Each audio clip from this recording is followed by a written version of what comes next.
ರಾಜ್ಯದಲ್ಲಿ ಮಳೆಯ ಅಬ್ಬರ ಮುಂದುವರೆದಿದ್ದರೂ ಆಗಸ್ಟ್ 9ರಿಂದ 13ರವರೆಗೆ ಮಳೆಯ ತೀವ್ರತೆ ತಾತ್ಕಾಲಿಕವಾಗಿ ಕಡಿಮೆಯಾಗುವ ಸಾಧ್ಯತೆಗಳಿವೆ ಎಂದು ಹವಾಮಾನ ಇಲಾಖೆ ಮುನ್ಸೂಚನೆಯಲ್ಲಿ ತಿಳಿಸಿದೆ. ಮುಂದಿನ 7 ದಿನಗಳ ಅವಧಿಯಲ್ಲಿ ರಾಜ್ಯದ ಹಲವು ಜಿಲ್ಲೆಗಳಲ್ಲಿ ಹಗುರದಿಂದ ಸಾಧಾರಣ ಮಳೆಯಾಗುವ ಸಾಧ್ಯತೆಗಳಿದ್ದು, ಆಗಸ್ಟ್ 9ರಂದು ಕರಾವಳಿ ಕರ್ನಾಟಕ ಮತ್ತು ಮಲೆನಾಡು ಜಿಲ್ಲೆಗಳಲ್ಲಿ ಮಳೆಯ ಪ್ರಮಾಣ ಹೆಚ್ಚಾಗುವ ನಿರೀಕ್ಷೆ ಇದೆ. ಇಂದು ರಾಜ್ಯದ ಕರಾವಳಿ ಹಾಗೂ ಮಲೆನಾಡಿನ ಹಲವು ಜಿಲ್ಲೆಗಳಲ್ಲಿ ಭಾರೀ ಮಳೆಯಾಗುವ ಸಾಧ್ಯತೆ ಇದ್ದು, ದಕ್ಷಿಣ ಕನ್ನಡ, ಉಡುಪಿ, ಉತ್ತರ ಕನ್ನಡ, ಶಿವಮೊಗ್ಗ, ಚಿಕ್ಕಮಗಳೂರು ಜಿಲ್ಲೆಗಳಲ್ಲಿ ಭಾರೀ ಮಳೆಯ ಮುನ್ಸೂಚನೆ ನೀಡಲಾಗಿದ್ದು, ಈ ಜಿಲ್ಲೆಗಳಲ್ಲಿ ಹವಾಮಾನ ಇಲಾಖೆ ಯೆಲ್ಲೋ ಅಲರ್ಟ್ ಘೋಷಣೆ ಮಾಡಿದೆ. ಕೊಡಗು ಮತ್ತು ಚಿಕ್ಕಮಗಳೂರು ಜಿಲ್ಲೆಯ ಕೆಲವು ಕಡೆ ಇಂದು ಉತ್ತಮ ಮಳೆಯಾಗುವ ಸಾಧ್ಯತೆಗಳಿವೆ.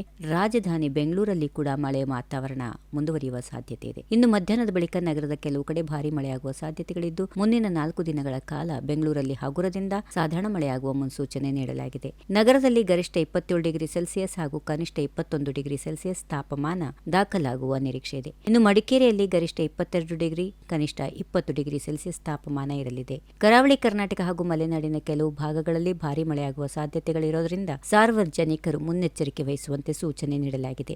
ದಕ್ಷಿಣ ಒಳನಾಡಿನ ಹಲವು ಜಿಲ್ಲೆಗಳಲ್ಲಿಯೂ ಮಳೆಯ ಸಾಧ್ಯತೆ ಮುಂದುವರಿಯಲಿದೆ. ಬೆಂಗಳೂರು ಗ್ರಾಮಾಂತರ, ಚಿತ್ರದುರ್ಗ, ದಾವಣಗೆರೆ, ಮಂಡ್ಯ, ಮೈಸೂರು, ರಾಮನಗರ, ತುಮಕೂರು, ಬಳ್ಳಾರಿ, ಚಾಮರಾಜನಗರ ಮತ್ತು ಚಿಕ್ಕಬಳ್ಳಾಪುರ ಜಿಲ್ಲೆಗಳಲ್ಲಿ ಹಗುರದಿಂದ ಸಾಧಾರಣ ಮಳೆಯಾಗುವ ಸಾಧ್ಯತೆಗಳು ಇರುತ್ತವೆ. ಗುಡುಗು ಸಿಡಿಲಿನೊಂದಿಗೆ ಮಳೆಯಾಗುವ ಸಂದರ್ಭದಲ್ಲಿ ಸಾರ್ವಜನಿಕರು ಎಚ್ಚರಿಕೆ ವಹಿಸಬೇಕು. ಸಿಡಿಲಿನ ಅಪಾಯ ಇರುವ ಸಮಯದಲ್ಲಿ ಮರಗಳ ಕೆಳಗೆ, ವಿದ್ಯುತ್ ಕಂಬಗಳ ಸಮೀಪ ಅಥವಾ ತೆರೆದ ಪ್ರದೇಶಗಳಲ್ಲಿ ನಿಲ್ಲದೆ ಸುರಕ್ಷಿತ ಸ್ಥಳಗಳಲ್ಲಿ ಇರುವಂತೆ ಹವಾಮಾನ ಇಲಾಖೆ ಸೂಚನೆ ನೀಡಿದೆ. If you like this video, ಬೇಗ ಲೈಕ್ ಮಾಡಿ, ಕಾಮೆಂಟ್ ಮಾಡಿ, ಶೇರ್ ಮಾಡಿ ಹಾಗೂ ಯೋಯೋ ಟಿವಿ ಕನ್ನಡವನ್ನು ಸಬ್ಸ್ಕ್ರೈಬ್ ಮಾಡಿ.